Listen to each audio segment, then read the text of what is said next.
Okay, so welcome everyone. We're going to spend the next 45 minutes to an hour just talking about what New England Classical Academy is. First, I would like to introduce myself. I'm Elizabeth Wilber. I am the headmaster of New England Classical Academy. And I think I'll actually stop the share here so you can see me. Hi, in case you couldn't see me. So I created a PowerPoint presentation to help show you the information as we go.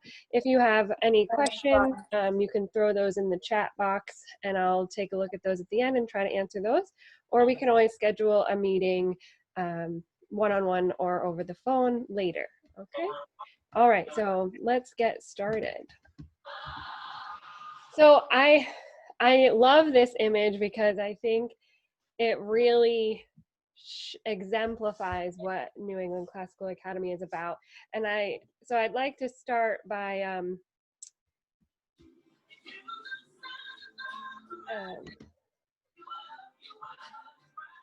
sorry, my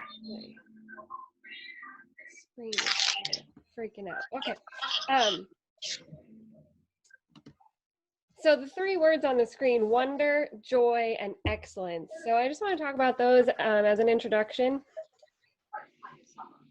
Every child naturally has wonder, and our first goal at NECA is to nurture that and foster that and encourage them to hold on to it, because a lot of times as we grow up we lose that, and we don't want to do that.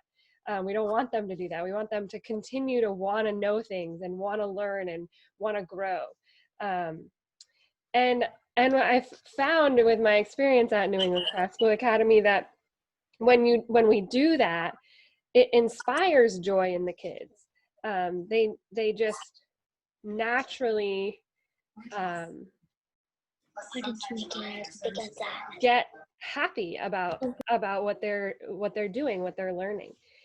And not only are they happy, but they're positive and hopeful.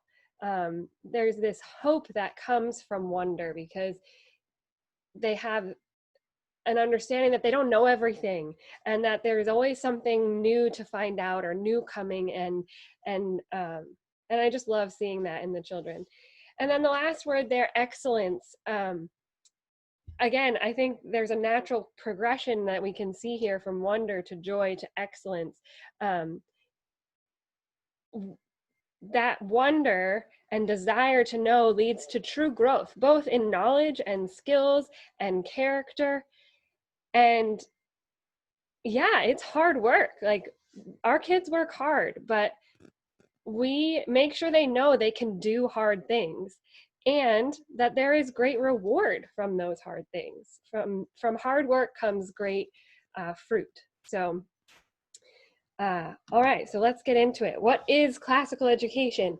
Classical education is pursuing wisdom. It's inspiring wonder. I already talked about that.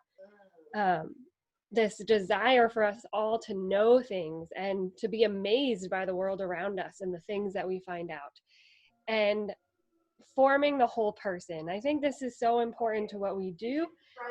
It's not just about our minds.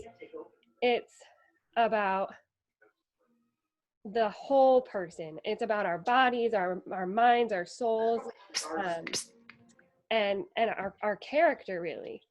I'm sorry, I'm just gonna make sure everybody's muted here so that we don't have the background noise. Okay.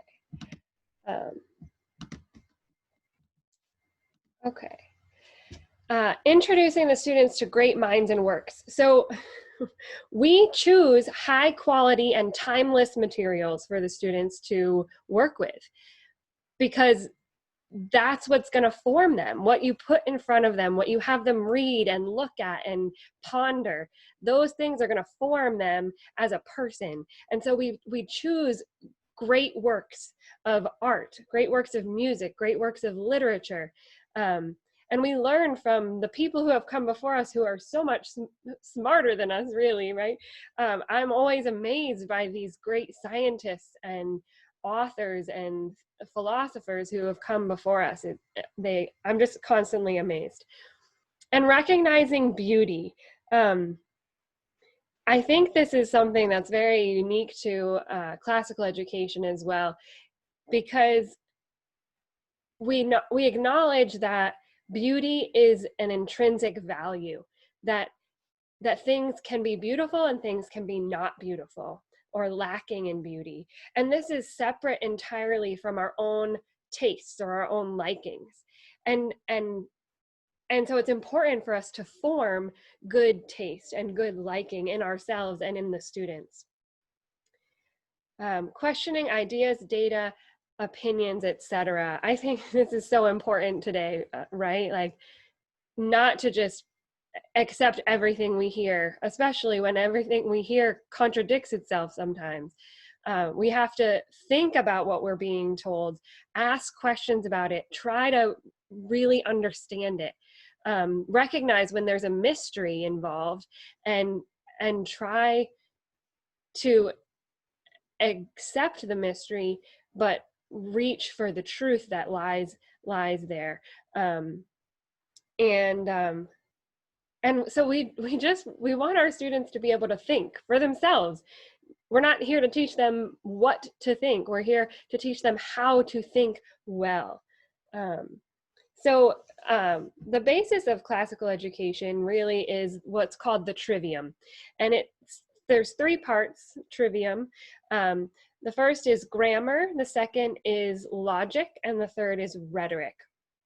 And so grammar isn't just what we normally think of when grammar comes to mind. Grammar, every subject can have grammar.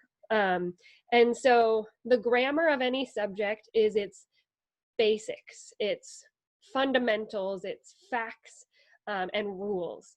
And so, so then once you learn the information, learn the facts, maybe learn the rules, right? Like in grammar, you know, what letter makes what sound, and what does a period mean, signify, and those sorts of things. Or in math, like 2 + 2 is 4, right? That's a fact, that's a grammar part of mathematics. And then you move beyond it to logic, and that's where you start to take those pieces, those facts, and you put them together in a way that makes sense, in a way that is orderly. And this is what we call reason, right? When we think, when we're truly thinking, not just memorizing information, but thinking about the information and making connections between different information so that it makes sense and we can lead to a conclusion about something. And you know, when I think about this, I think of like grammar is the puzzle pieces, and logic is the fitting of them together into an actual puzzle. And then the third stage is rhetoric, which is essentially communication. And so once you have the information and you can make sense of the information through reason, then you need to be able to communicate that. And so we have a very strong writing program, and we try to get the kids teaching lessons or giving presentations. And as you can see in the picture on the right, we have the seniors every year do a mock trial as like a culmination of everything that they've learned and how they've grown through their time at New England Classical Academy. Oh, I lost my slideshow. Sorry about that. Hold on.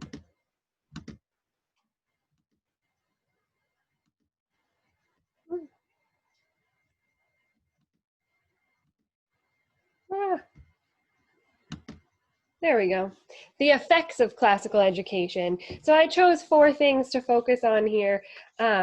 First of all, character, how to act virtuously, right? This is important. We try to foster a good work ethic and perseverance and humility and integrity, just to name a few. We do have a virtue program, but more importantly, it's a part of everything we do. It's a part of all our interactions with each other.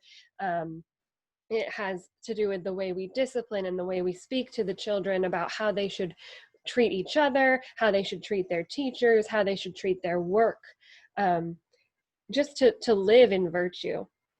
And how to think. So logic, that's so important. And we actually, I think it might surprise people to know that we actually have a logic program. It's fit into our composition or writing program in the upper grades, but in high school, they actually go through informal logic, which is learning all the wrong arguments. And then they learn formal logic, which is how to make a good argument, a good solid argument.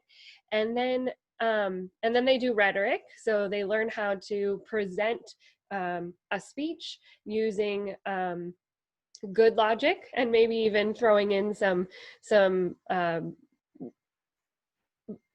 of those fallacies just to persuade people, because sometimes they're necessary to try to get our point across. And then the mock trial they do their senior year, so they utilize all those skills. It's important not that they have been taught what they should think, but they can leave here and be good thinkers, so that whatever they come in contact with, they can receive it well and respond to it well. And then relationships, like what does it mean to be fully human, to relate to other people, to choose what it is that we're called to do in this life to make the world a better place, and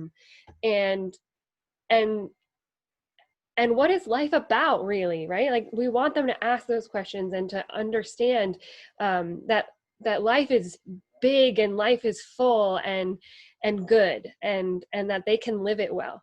And then communication, right? So that they can speak, they can be confident about their ideas, and they can treat other people with dignity and respect when they talk to them. And one of my favorite events of the year that we do is our tea party. And we've had the mayor and some other special guests come for that. And they always comment on how articulate the students are and how polite they are when they're having a conversation with you. And I think that is such a great high compliment. So just to go over the basics of our curriculum, because I figured that's something you would want to know. We have a humanities program, so that essentially is the literature and the history, obviously reading great books of literature, philosophy, and history from the ancients to modern works. And we have mathematics and science. Mathematics is crucial to being able to think logically and analyze things. So, and then obviously got to keep up on our science these days. And then Latin and Greek, which is a different thing, I'm sure, than most other schools, but is crucial. And I'm going to talk a little bit more about that later. Composition, which is mostly our writing, right? So grammar and composition, and then the logic pieces fit into those classes. And then we have a fine and performing arts part of our curriculum, which is important for developing their appreciation of beauty, and also for building confidence and articulation for that rhetoric part, that communication part. And then physical education, because if we're going to form the whole person, we have to form their bodies as well. So why study Latin and Greek? This is one of our most popular questions. And so I just want to go over some of those reasons. So first of all, Latin is the basis and Greek are the basis for all Romantic languages. And so by learning Latin, they are building a foundation to pick up other languages more easily. In fact, just this year, I was speaking to a parent who chose to send their child to a different high school after their children went through K-8 here. And so they had a strong foundation by the time they left in Latin, and they're picking up, I believe it's Spanish, very, very well now. And she just kind of was very grateful about that. And it's root words to help with vocabulary. So many English words have roots from Latin and Greek. And so if they learn those languages and then they start learning more complex English words, they're able to figure out what they mean just from their understanding of Latin and Greek. Also, Latin is a very organized, logical language. The endings and the forms of the words and the way it fits together in a sentence helps the child to learn how to think logically and in an ordered manner. It allows them personal growth because it is hard and it takes focus and perseverance to stay on it. So they grow as learners by doing it. And then they have the ability to read source text, meaning original text, things that were written originally in Latin and Greek. They can pick them up and read them, and not have the in-between of a translator who decided what they thought it was saying, right? So they can go back and go, oh, wait a second, that's not really what that word means. They changed that, and get right to the source of things. And then it also gives them an appetite for more. When you learn something that makes sense, like Latin, and opens up your world to reading new things, you're going to want more of that. You're going to want to learn more. So some other things you should know about our school: we teach and use cursive handwriting. We pray on a daily basis. We do have student uniforms, which you can see in the picture there. They're very simple, and you know, the kids appreciate dress down days, but I think they also appreciate most of the time wearing a uniform and not having to make that decision every day of what to wear. We also have a student house system, which I don't want to get too much into tonight just because of time, but there is information on our website, which I will show you in a little while as well. Just talking about why we have this house system. Essentially, it's where students from all age groups from K to 12 are put into smaller groups to bond with each other and encourage each other and work together on different projects and things throughout the year. The kids really enjoy that too, because there's like a competition part of that, which is enjoyable for them. We acknowledge parents as the primary educators of their children, and I think that's extremely important to know as a parent about the philosophy of education of our school. You are the first educators of your children, no matter what. And so you may be choosing for New England Classical Academy to take on the responsibility of their formal education in the classroom, but you're making that choice as the first educator, and your influence on your child is significant and will always be so. And so we understand that, and we therefore know that in order for us to fully support your child in the classroom, the parent and the school, the teachers and the administrators need to be on the same page and have the same priorities as each other in order to fully benefit the child. And we're a community. I've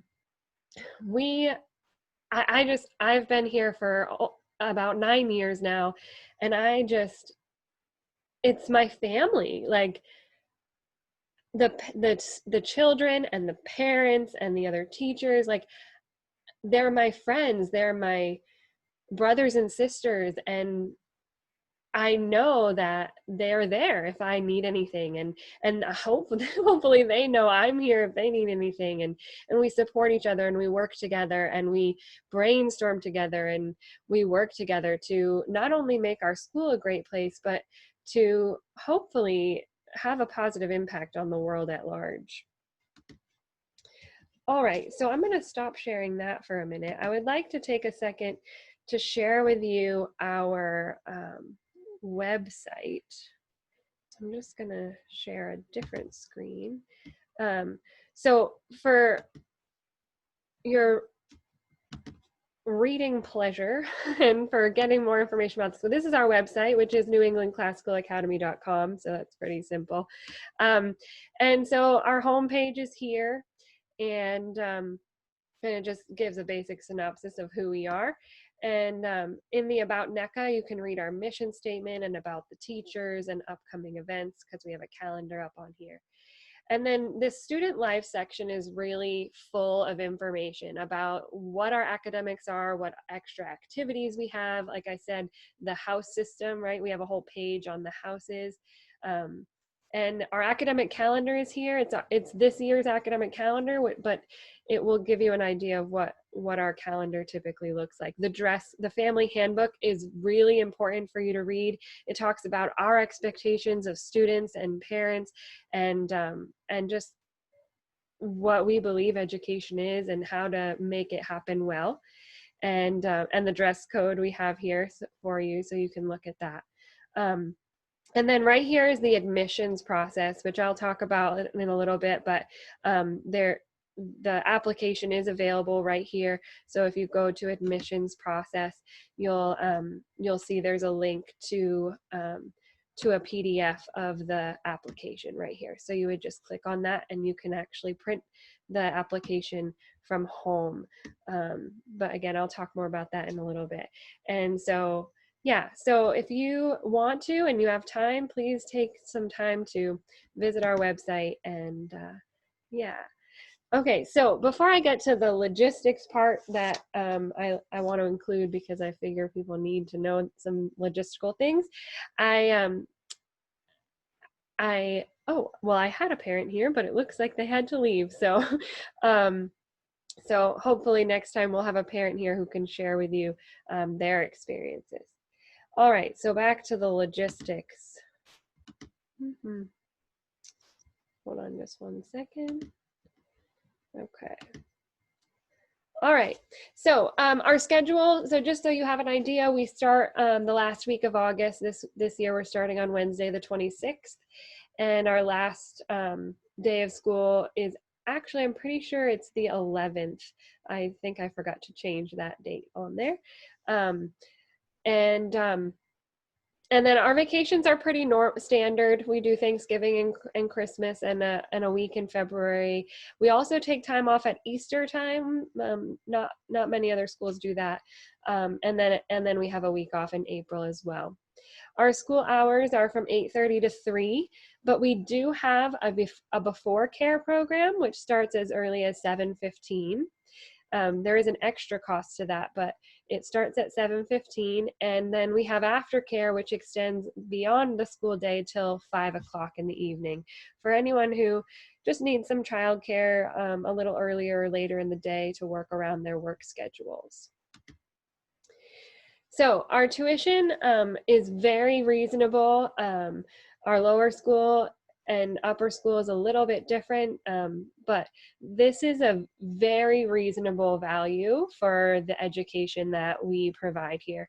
In fact, the cost per student per year in Claremont right now, I think, is between $15,000 and $18,000. So for us to be under $7,000 per student is I think really reasonable.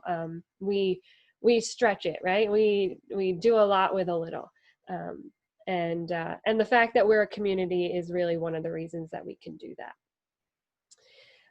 There are a couple fees on top of tuition. One is classroom materials fee, just to help us to get things for the classroom throughout the year, and then one is the athletics fee, because in order to have a dynamic physical education program, we need some funds to cover that, because we do not currently have a gymnasium. So we bring people in, we go out to the community center sometimes, things like that. And so we ask for a little bit to cover those activities. And then lunch and before and after care are additional charges as you use them. So that would be beyond the tuition cost, but only as you use them. And then a lot of people want to know about our bus service. Right now, our bus, we have a 15-passenger van, and it goes from Walpole, New Hampshire, and then over through Bellows Falls, up past Springfield, Vermont, and up back up here. But we always have that route kind of there, like we adjust that route for what the needs are. And so we're also open to starting a new route if that needed to happen. And in fact, we've been looking for a second van for transporting students and hope to have that by the start of the next school year. There is, again, an extra cost for the bus service so that we can cover the cost of that. The application process. So applications are available. Like I said, you can go to our website and print one, or if you'd like, you can touch base with me and I can send you an intro packet, and it will have an application in it and our brochure and some other handouts which would have the information that we've gone over tonight in it for you to hold on to. There is an application fee per student of $50.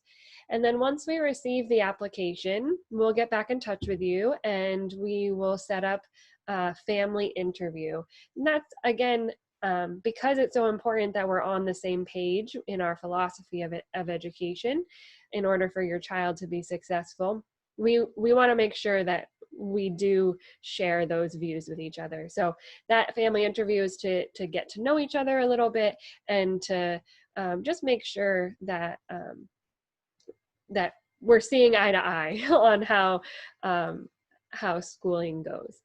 And then for upper school only, they do need to write a little essay, and they will come and sit for an entrance exam, which takes about 45 minutes to an hour.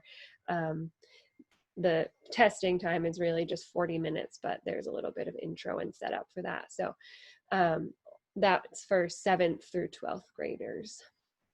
After acceptance, final enrollment will be complete once a tuition contract is signed between us. All right, so those are all the things I thought you would want to hear about, but if anybody has any questions, I'm happy to take those. And if not tonight, then feel free to touch base with me. That's my email address and the school phone number. Email really is the best way right now to connect. If you email me, even send me a number to reach you if you'd like, just because our hours during this remote learning of being actually in the building are a little scattered. So email is the best way to connect, and then we can set up a time to talk, or I can send you information, etc., etc. So thank you so much for being here, and I look forward to hearing from some of you.